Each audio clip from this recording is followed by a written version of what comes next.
Angela Ortegas Saxon, a Minorcan descended from many Minorcan families. This house that we are presently in has been restored. It was built in 1942 for my parents' wedding. The 3 previous houses that were on this property were destroyed by fire. The first house that was built was just a little cabin where my ancestor Andres Pisetti came and settled this area and built a little cabin before he built a 2-story house for his ever-growing family of 13 children. And we believe it was established in 1797 or as late as 1807. We have several dates for that. So we call this the Pisetti donation. It was a Spanish land grant, and we believe he was the first European to come to this area and settle. After he settled, his children received land from him and through other means, and settled up and down this road, which you see, Pisetti Road, which is named after the family. Also, Pisetti Bay Middle School is named after the family, Pisetti Bay, and some other areas that are located in this area have the Pisetti name. The Minorcans were made up of several ethnicities: the Greeks, the Spanish, the people from Minorca, and the people who came from Italy, one of whom was my ancestor Andres Pisetti. Now, when Andres Pisetti came to St. Augustine, he, after the indenture in New Smyrna, he became, I believe it's listed, a wig maker and then a farmer.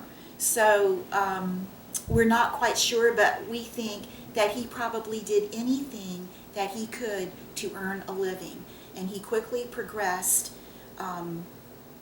in status, economically and socially, and his son was the one who received the land grant here and prospered. After him was Domingo. Domingo lived in a very tumultuous time. He was in the Civil War. There are stories of him escaping from the Union soldiers. By one time he jumped in a large cradle. The cradles in those days were about 6 feet long because children stayed in them until they were older than children do now. And so he jumped in a cradle, and his wife, Antonia Hernandez, said that the only thing you could see was a lock of his very dark hair. And he was very tall. He was over 6 feet tall. And so she threw the laundry on top of him. The famous words were, "Quick, Domingo, in the cradle." And so in he went, and she covered him up.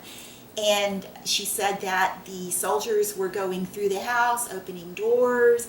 The cradle was rocking. She thought he would fall out, but he didn't, and he was safe. Another time, they came to raid the homestead, and they took all of the meat in the smokehouse. They took all the crops that were ready to be harvested, took livestock,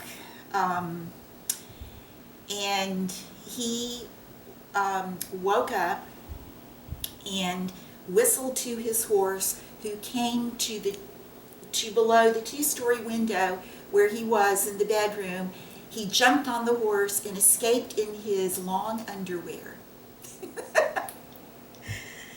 So I have to think that he was a pretty, versatile kind of person to be a farmer, a rancher, a soldier, all the things that he did. This is General Joseph Hernandez. He was Antonia's grandfather, and he was the first representative to Congress, the first Hispanic representative to Congress from Florida. He was a second-generation Minorcan, and he was a totally upwardly mobile man. He had vast plantations, thousands and thousands of acres of land, and he was the, I'm trying to think of his exact rank, head of the American forces in Florida during the Seminole Wars. It was by his order, and we're not particularly proud of this, but it was his job to do this. He gave the order to capture Chief Osceola, and we're very sad that Chief Osceola was captured, but this is the man who gave the order to do that.